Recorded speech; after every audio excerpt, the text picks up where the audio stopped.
សូមថ្លែងអំណរគុណយ៉ាងជ្រាលជ្រៅចំពោះក្រុមហ៊ុនម៉ាក់អ៊ីដែលបានឧបត្ថម្ភជា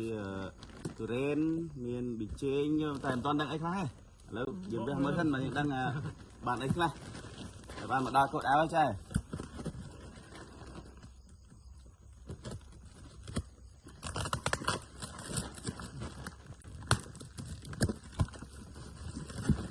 មានច្រើនណាស់មាន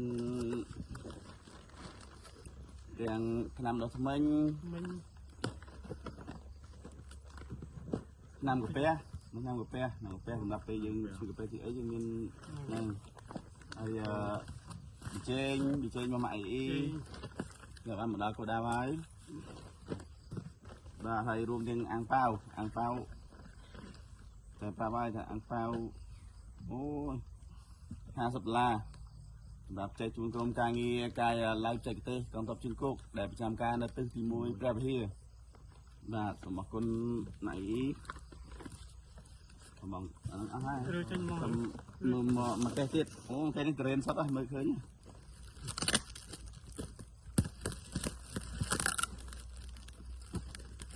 យ៉ាច្រើនទុំនេះខ្លួននឹងអូបនេះបានមកដល់កណ្ដាលមកចាអរគុណច្រើនជូនពរឲ្យក្រុមហ៊ុនម៉ាក់អ៊ីកាន់តែរីកចម្រើនមានអតិថិជនគ្រប់គ្រងកាន់តែច្រើន